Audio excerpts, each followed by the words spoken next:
A tradição empirista é a experiência como guia. O empirismo, em linhas gerais, o empirismo significa uma posição filosófica que toma a experiência sensível como guia e critério de validade de suas afirmações, sobretudo nos campos da teoria do conhecimento e da filosofia da ciência.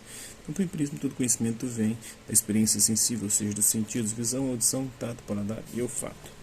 O termo é derivado do grego impereia, ou empiria, significando basicamente uma forma de saber derivada da experiência sensível e dos dados acumulados com base nessa experiência, permitindo a realização de fins práticos.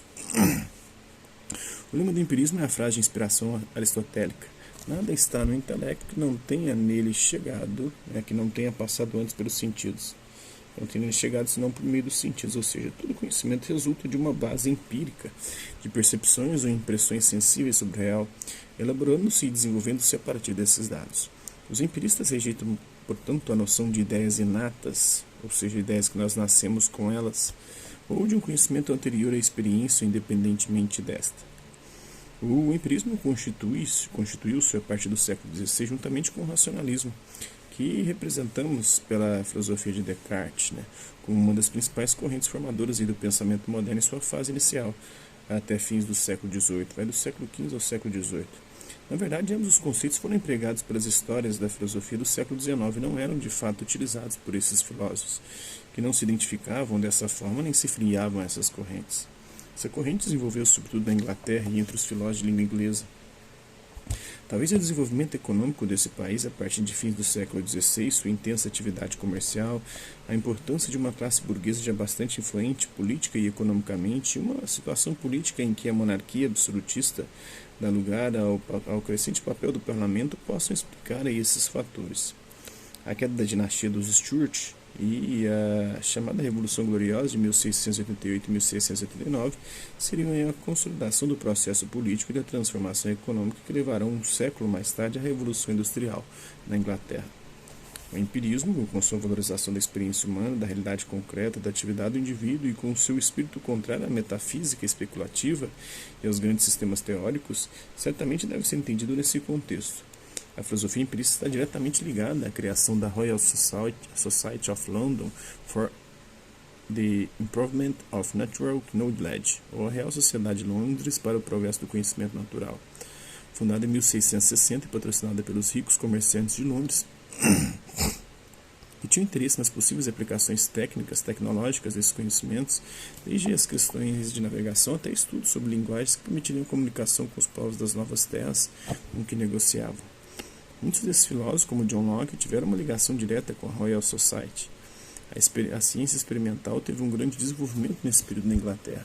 Certamente isso se deveu à sua interação com uma filosofia de caráter empirista. William Gilbert, que viveu entre 1540 e 1603, que estudou o magnetismo, William Harvey, que viveu entre 1587 e 1657, que descreveu o sistema circulatório do nosso sangue no corpo, Robert Boyle, que viveu entre 1627 e 1691, que era físico e químico, estudioso da mecânica dos gases, não só dos gases que nós soltamos, os peidos, mas dos gases de forma geral.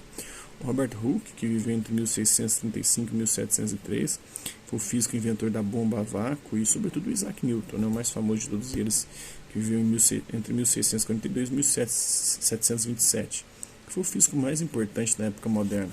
Ilustrou bem este grande desenvolvimento da ciência naquela região ali. Na França, destacou-se o Pierre Gassendi, que viveu entre 1592 e 1655.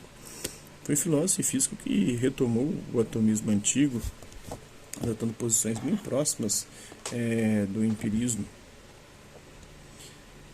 Por outro lado, um empirista como John Locke sofreu em muitos aspectos influência do racionalismo cartesiano e fez críticas ao cartesianismo de Malebranche.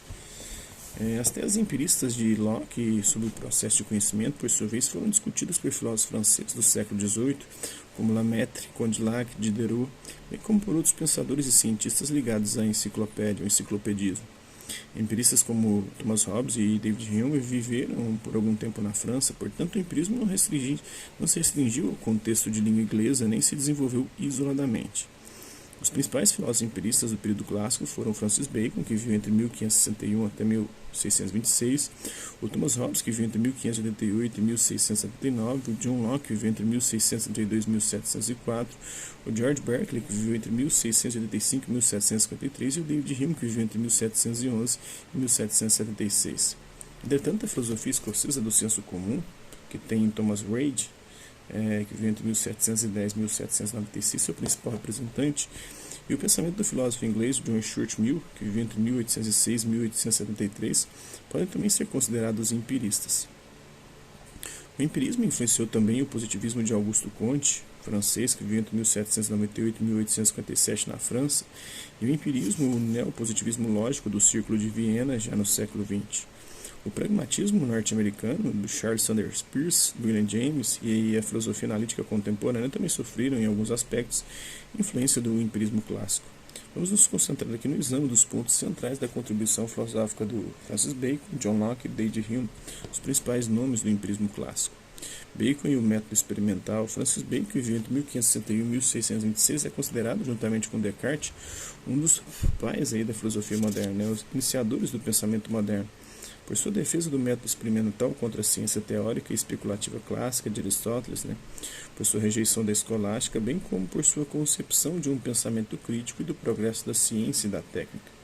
Embora não tenha sido um cientista, Francis Bacon teve uma grande influência enquanto defensor de uma determinada concepção de método científico que valoriza a experiência e a experimentação. A Royal Society o considerou um de seus inspiradores e Kant dedicou-lhe a crítica da razão pura. Bacon ocupou altos cargos no governo inglês, chegando a Lord Chanceler, equivalente a ministro da Justiça do rei Jaime I. Acusado de corrupção por ter aceito propinas para julgar determinados casos, foi afastado da vida pública, embora tenha argumentado surpreendentemente que as propinas não haviam influenciado seu julgamento. Até tem Kim Kataguiri falou sobre isso, sobre essa época em que havia muita corrupção no governo inglês, e a corrupção diminuiu à medida que o governo inglês foi diminuindo a burocracia. Quanto maior a burocracia, mais você dificulta a vida de quem busca empreender na economia real, e aí quem busca empreender e tem mais dinheiro paga para poder burlar a burocracia e ter facilidades. Então eles criam dificuldades, os políticos, com as leis, com a burocracia, para vender facilidade, ou seja, cobrar propinas. Bacon teve um grande prestígio intelectual em sua época e chegou-se a especular durante muito tempo, embora aparentemente sem evidências fortes, que teria sido o verdadeiro autor das peças do seu contemporâneo William Shakespeare, que não passaria de um mero ator.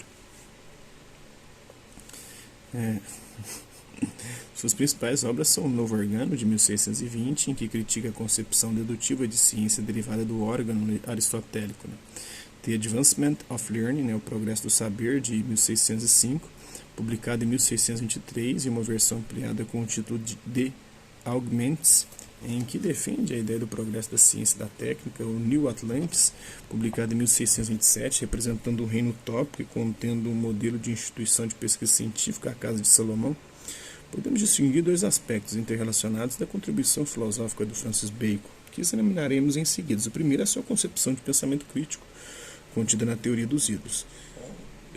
Segundo, a sua defesa do método indutivo no conhecimento científico e de um modelo de ciência anti-especulativo integrado com a técnica. Assim como em Descartes, a filosofia de Bacon, Francis Bacon, caracteriza-se por uma ruptura bastante explícita em relação à tradição anterior, sobretudo a escolástica de inspiração aristotélica. Tal como ocorre em Descartes, em René Descartes, a preocupação fundamental de Francis Bacon é a formulação de um método que evite o erro e coloque o homem no caminho do conhecimento correto.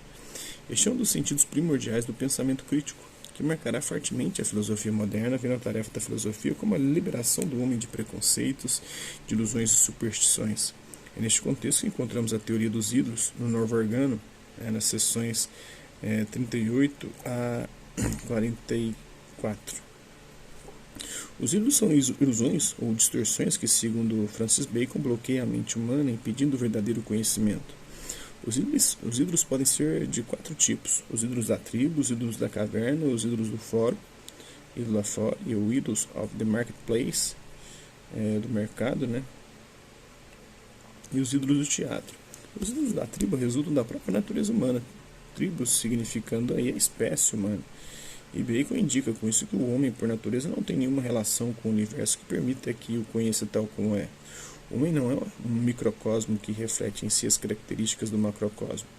Rompe assim com a concepção clássica e renascentista que dá ao homem lugar privilegiado no mundo em função de sua própria natureza e aponta para o que será uma das questões centrais do pensamento moderno: os limites da natureza humana no processo de conhecimento real. Segundo Francis Bacon, o intelecto humano é semelhante a um espelho que reflete desigualmente os raios das coisas e, dessa forma, as distorce e corrompe.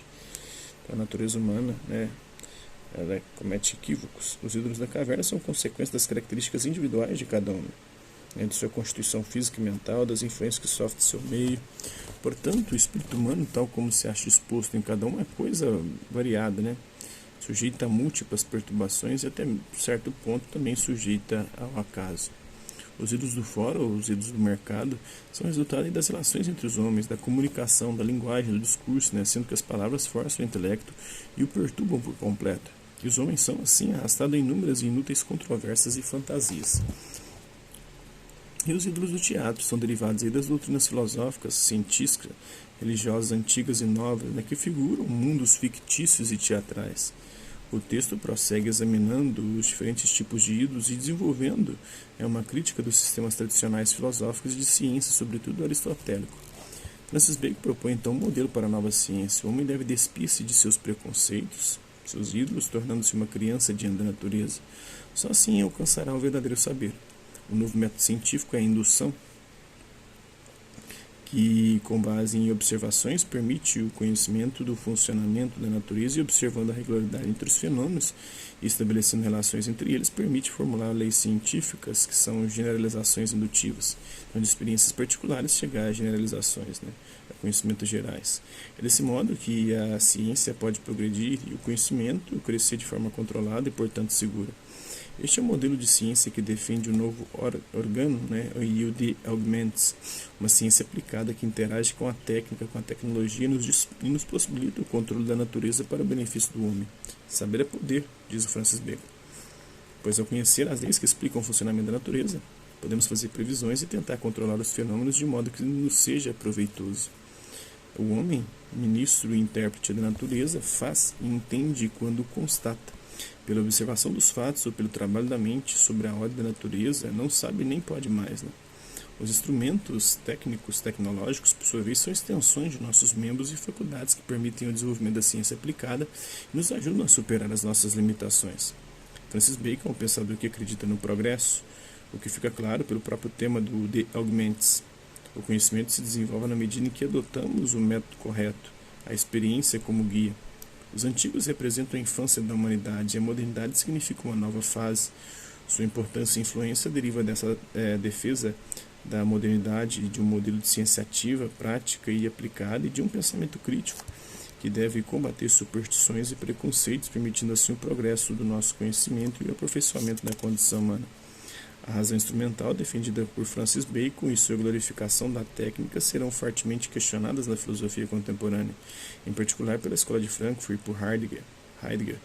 Porém, em sua época, o Francis Bacon teve uma importância fundamental no sentido da ruptura com a tradição antiga e medieval. Então é isso aí, espero que vocês tenham gostado do vídeo. Quem curtiu, dá um like, quem curtiu, dá um dislike. Hasta lá, vista, até a próxima.